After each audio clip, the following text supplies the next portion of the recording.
Okay, Alexandra and I focused on tourism in Gamla for this project, and it was basically to see what Stockholm has to offer for both tourists and residents. We did have two different research questions though. Mine was will Gamla Stan continue to be a vivid urban district for both tourists and residents? And Alexandra's research question was what balance of factors can Gamla Stan offer that are necessary to provide a genuine experience for both tourists and residents? So how did we gather the information for this then?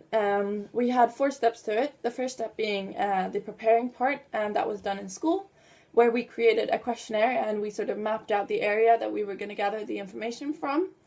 And the second part was when we were actually in Gamla Stan, and where we started out doing a pedestrian, pedestrian flow count, to get sort of an overall view of how many tourists compared to residents were there at the exact time and place.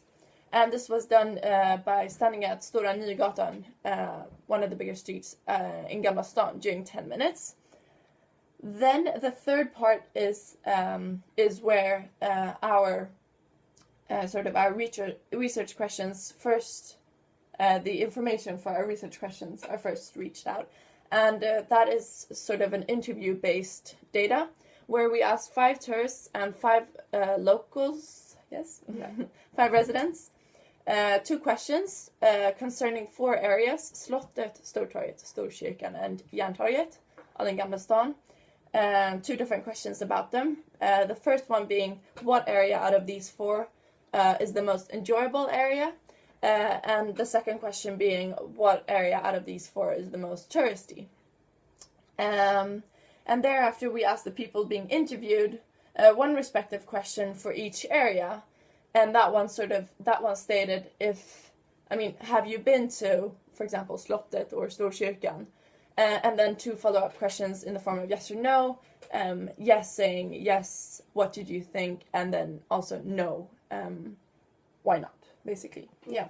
And finally, since both of our research questions are focused on sustainability, we chose to ask 5 tourists and 5 residents again, 2 factors that were positive and 2 factors that were negative regarding their experience of just in general Gamla Stan. And hereby we could sort of draw an overall conclusion, what needs to be improved and what is good with Gamla Stan, which both sort of answers our research questions, even though they have different aspects.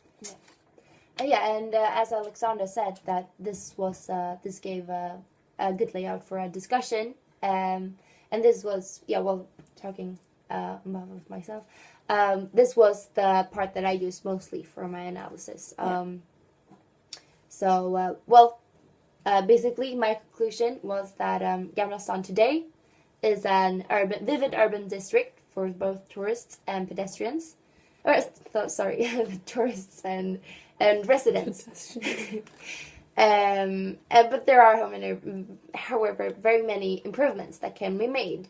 Those being factors like a better supermarket, which was very disturbing for many residents. Better restaurants and cafes, which both tourists and residents thought was important.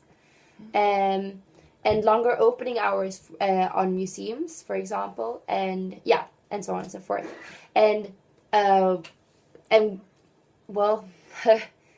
Exactly. If these improvements would be made, Gamla Stan would continue to be a vivid urban district. There are, however, outside factors that might disturb this. For example, the building of Slussen and everything. But my research question sort of amounted to different factors being concluded that Gamla Stan does have to offer. And these include a great central geographic location, first of all. Gamla Stan is basically the center of Stockholm. And also a very well-kept historical architecture. I mean, the buildings are amazing. They're very wonderful. And that was a general impression for many of the tourists, especially.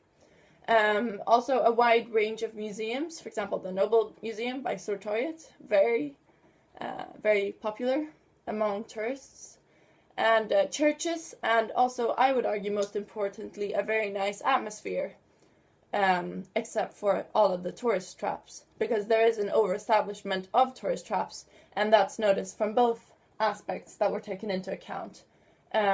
So to decrease this, as Hedda said, would definitely improve Gamla stan. Yes. Exactly.